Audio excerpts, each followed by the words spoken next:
Hello students, welcome to my YouTube channel learn English with Dev. आज हम इस वीडियो में प्रेजेंट सिंपल, पास्ट सिंपल और फ्यूचर सिंपल के वाक्य को इंटरोगेटिव सेंटेंस में और इंटरोगेटिव नेगेटिव सेंटेंस में बदलना सीखने वाले हैं। तो वीडियो के एंड तक बने रहिए। इससे पिछले की वीडियो में हमने इसके सारे कॉन्सेप्ट ऑलरेडी सीख लिए हैं। अगर आपने उस वीडियो को नहीं देखा है तो डिस्क्रिप्शन में उसका लिंक दिया हुआ है, आप वहां पर जाकर उस वीडियो को देख सकते हैं। तो चलिए बिना देरी के वीडियो स्टार्ट करते हैं। तो देखिए, इंटरोगेटिव सेंटेंस, इंटरोगेटिव से हमको याद रखना है इंट्रो लेना अर्थात प्रश्न पूछना। इस तरह से हमको याद रखना है। प्रश्न पूछना है तो प्रश्न पूछने के लिए हमें हेल्पिंग वर्ब को सामने लाना रहता है, अर्थात हेल्पिंग वर्ब से वाक्य की शुरुआत करनी होती है। तो सबसे पहले हम हेल्पिंग वर्ब देखेंगे। तो पहले वाले वाक्य में देखते हैं, I go for a walk daily. यहाँ पर कहीं पर हेल्पिंग वर्ब दिख नहीं रहा है, बल्कि हमें मेन वर्ब दिख रहा है। तो ये हो गया हमारा मेन वर्ब। तो चलिए, जैसा हम सीखते हुए आए हैं वैसे ही इसको बनाते हैं। सबसे पहले हम दो रेखा खींच लेंगे। इस बार रेखा को दूर दूर में करेंगे, क्योंकि हेल्पिंग वर्ब से हमको वाक्य की शुरुआत करना है। मेन वर्ब हमको मिल गया है और उसको चाहिए हमको बेस फॉर्म। तो मेन वर्ब के पहले क्या दिया है और उसके बाद में क्या दिया है उसको लिख लेंगे। तो यहाँ दिए I for a walk daily, तो हम यहाँ लिख लेंगे I for a walk daily. I hope यहाँ तक आपको अच्छे से समझ आ गया होगा। अब यहाँ पर रहेगा हमारा हेल्पिंग वर्ब, यहाँ पर होगा हमारा मेन वर्ब। मेन वर्ब को हमको बेस फॉर्म में लेना रहता है। गो ऑलरेडी बेस फॉर्म में है, तो यहाँ पर आ जाएगा, गो। जैसा कि हम सीखे हैं, प्रत्येक मेन वर्ब के अंदर डू हेल्पिंग वर्ब ऑलरेडी छुपा रहता है। तो यहाँ देखते हैं गो कौन से फॉर्म में है, बेस फॉर्म में है। बेस फॉर्म को ही थर्ड फॉर्म कहते हैं। तो हम यहाँ से बेस फॉर्म को ही निकालेंगे। तो यहाँ पर हो जाएगा डू। अब ये हमारा सेंटेंस कंप्लीट है, ये हमारा इंटरोगेटिव वाक्य बन गया है। लेकिन ध्यान देने वाली बात है, यहाँ पर क्वेश्चन वाचक चिन्ह लगाना होगा।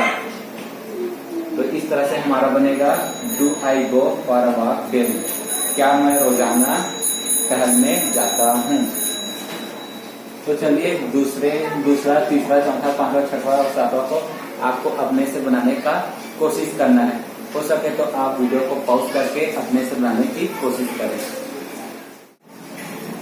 तो देखिए, ये हमारा हो गया पहला वाक्य। अब हम बनाते हैं दूसरे वाले वाक्य। सबसे पहले हम दो रेखा खींचेंगे, हेल्पिंग वर्ब और ये हो गया हमारा मेन वर्ब। अब सबसे पहले हम मेन वर्ब ढूंढ लेते हैं कि मेन वर्ब कौन सा है। ही क्लाइंब ऑन द ट्री। यहाँ पर क्लाइंब ये हमारा मुख्य वर्ब है और यहाँ पर कोई हेल्पिंग वर्ब दिया नहीं है। तो देखिए, मेन वर्ब के पहले क्या दिया और बाद में क्या दिया है उसको हम लिख लेंगे। तो मेन वर्ब के पहले दिया है ही ऑन द ट्री, लिख लेंगे यहाँ पर ही ऑन द ट्री और क्वेश्चन टैग लगा देंगे। अब देखिए, यहाँ पर मेन वर्ब ईडी लगा है, अर्थात सेकेंड फॉर्म में है। तो सबसे पहले हम इसका बेस फॉर्म लिखेंगे यहाँ पर। तो यहाँ पर हो जाएगा क्लाइंट का, हो जाएगा क्लाइंट, और सेकेंड फॉर्म में है तो सेकेंड फॉर्म का हेल्पिंग वर्ब, दूसरा सेकेंड फॉर्म ही। तो इस तरह से ये हमारा दूसरा वाला सेंटेंस बन गया। अब हम देखते हैं तीसरे वाले वाक्य को।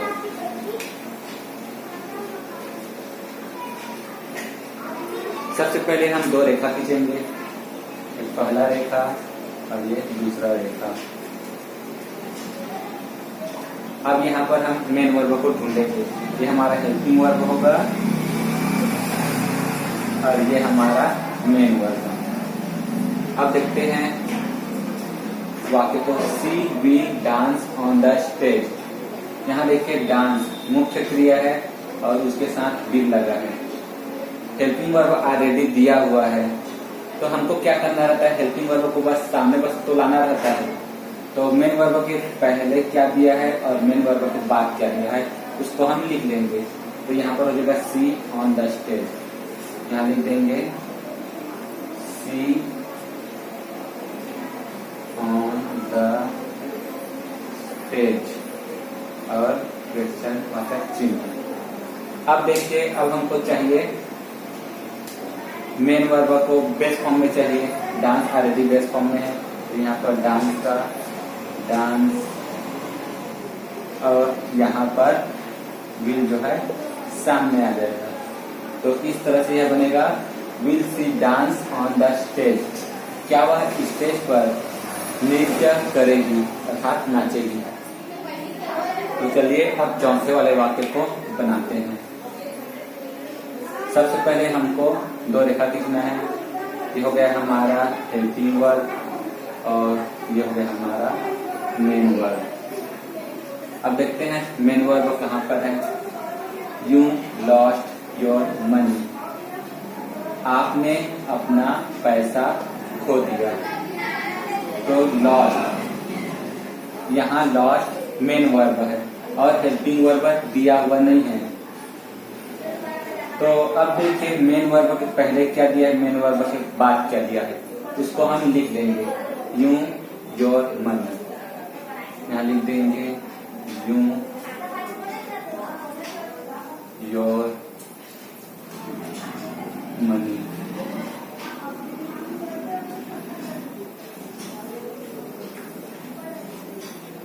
मनी और क्वेश्चन टैग। अब देखिए लॉस्ट, लॉस्ट ये यहाँ पर सेकेंड फॉर्म में है। अब हमको इसका चाहिए बेस फॉर्म। तो लॉस्ट का हो जाएगा लूज। इसको दूसरे कलर में लिख देते हैं।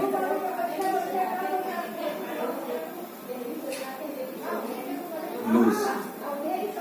अब देखिए ये सेकेंड फॉर्म में है, तो आपको पता चल गया होगा यहाँ पर क्या आएगा। तो यहाँ पर आएगा डी। तो यह हो जाएगा did you lose your money. क्या आपने अपने पैसे गुमा डाले या खो दिया। अब हम देखते हैं हमारे पांचवे वाले वाक्य को। अब थोड़ा जल्दी जल्दी बनाते हैं या फिर इसी पर बना लेते हैं डायरेक्ट। तो चलिए पांचवे वाले वाक्य को यहीं पर बनाते हैं। ये जो हमारा मुख्य वर्ब है ये बेस फॉर्म में चला जाएगा, तो यह हो जाएगा watch.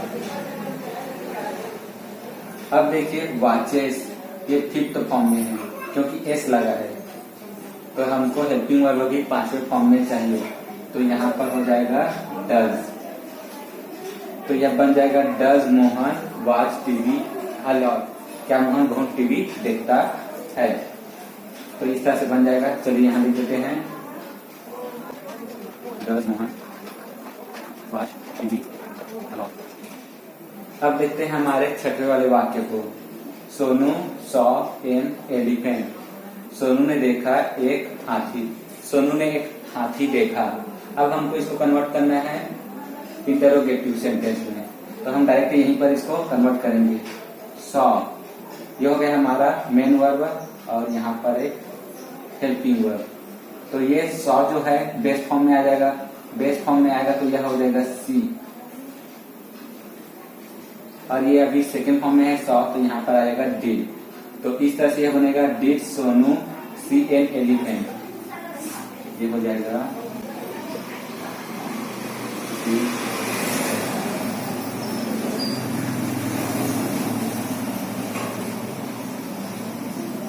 Sonu see an elephant. ये हो गया हमारा बेस और ये हो गया सेकेंड फॉर्म। ये हो गया हमारा बेस, ये हो गया फिफ्थ फॉर्म। अब देखते हैं हम हमारे सातवें वाले वाक्य को। You will help others. आप मदद करोगे। अदर्स दूसरों की, आप दूसरों की मदद करेंगे। तो देखिए यहाँ पर ऑलरेडी हेल्पिंग वर्ब दिया है, ये हमारा हो गया मेन वर्ब, ये हो गया हमारा मेन वर्ब, ये हो गया हेल्पिंग वर्ब। तो यहाँ पर हेल्पिंग वर्ब को सामने लाएंगे फिर हमारा वाक्य बन जाएगा। तो यह हो जाएगा विल यू हेल्प अदर्स, क्या आप दूसरों की मदद करेंगे। तो इसको यहाँ पर लिख देते हैं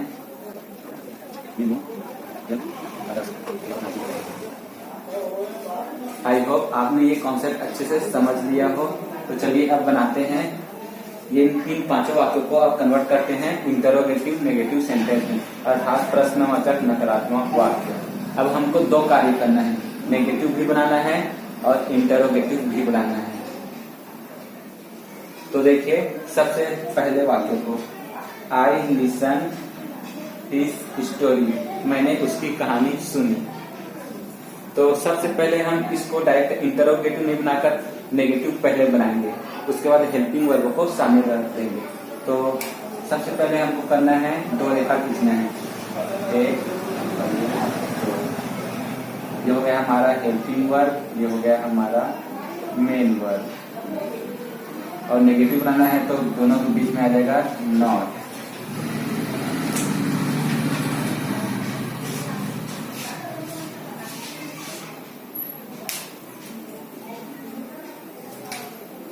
अब देखिए वाक्य को, आई लिसन हिज स्टोरी।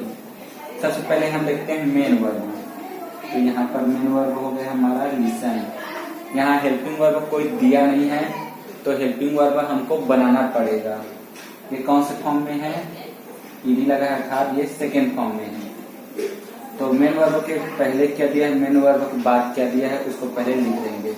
तो यह हो जाएगा आई हिज स्टोरी, आई हिज स्टोरी, आई हिज स्टोरी।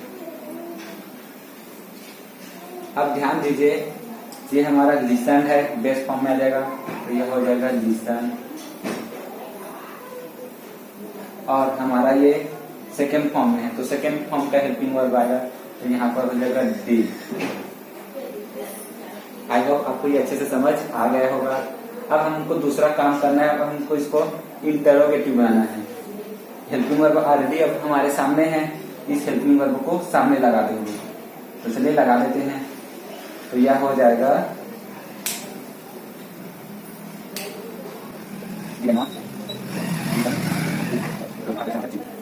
तो ये हमारा वाक्य अब इंटरोगेटिव नेगेटिव में चेंज हो गया।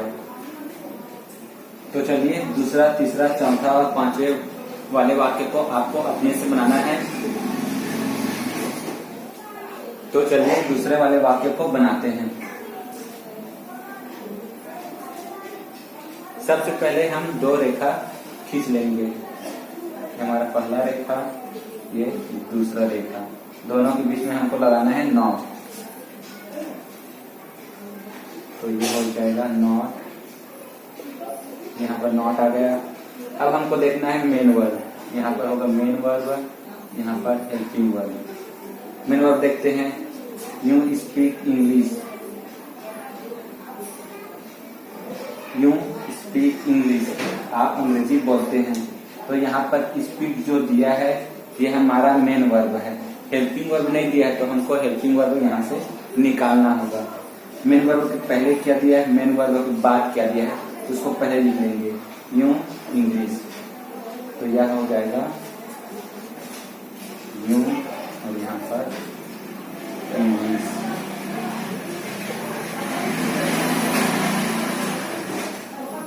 अब देखिए हमको स्पीक का बेस फॉर्म चाहिए, ऑलरेडी ये बेस फॉर्म में है तो यहाँ पर हो जाएगा स्पीक। अब उसको देखिए बेस फॉर्म में है तो हमारा हमको लेना है बेस फॉर्म में, तो यहाँ पर हेल्पिंग वर्ब भी बेस फॉर्म में आ जाएगा। तो यह बन जाएगा you do not speak English, आप अंग्रेजी नहीं बोलते हैं। लेकिन ये हमारा नेगेटिव है, अब हमको इसको कन्वर्ट करना है इंटरोगेटिव में। तो हमको ये जो डू हेल्पिंग वर्ब है उसको सामने लाना होगा। तो यह बन जाएगा do you not speak English, क्या आप अंग्रेजी नहीं बोलते हो। अब हम बनाते हैं तीसरे वाले वाक्य को। अब हम क्या करेंगे, जो रेखा खींच रहे हैं उसको हम स्टार्टिंग में खींच देंगे। और उसके बाद यहाँ पर नॉट लगा देंगे और उसके बाद यहाँ मेन वर्ब। अब देखते हैं मेन वर्ब हमारा।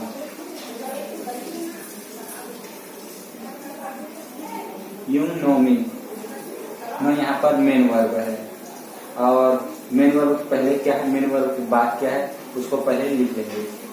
मेन वर्ब के पहले दिया है यू और उसके बाद मी, तो यहाँ पर हो जाएगा यू और यहाँ पर हो जाएगा मी। क्वेश्चन 10। अब देखिए नो ऑलरेडी बेस फॉर्म है, बेस फॉर्म अर्थात है बेस फॉर्म और नो यहाँ पर ऑलरेडी फर्स्ट फॉर्म या बेस फॉर्म बोल सकते हैं। तो ये बेस फॉर्म में है तो यहाँ पर भी बेस फॉर्म आएगा, तो यह हो जाएगा नो। अब यहाँ पर कोई हेल्पिंग वर्ब तो है नहीं, तो हमको हेल्पिंग वर्ब बनाना होगा। कि बेस फॉर्म में है या फर्स्ट फॉर्म में है, तो डू जो है बेस फॉर्म भी है और फर्स्ट फॉर्म भी है। यहाँ डू फर्स्ट फॉर्म भी है, बेस फॉर्म भी है। तो यह इस तरह से बनेगा, डू यू नॉट नो मी, क्या आप मुझे नहीं जानते हो। अब चौथा और पांचवें वाले वाक्य को आपको स्वयं से बनाना है, ये आपका होमवर्क रहेगा। तो आज के लिए बस इतना ही, मिलते हैं नेक्स्ट वीडियो में। अगर आपको वीडियो अच्छा लगा हो तो लाइक कीजिए। अगर आप फर्स्ट टाइम हमारे वीडियो को देख रहे हैं और अगर आपको अच्छा लगा हो तो वीडियो को लाइक करके चैनल को सब्सक्राइब कीजिए। मिलते हैं नेक्स्ट वीडियो में।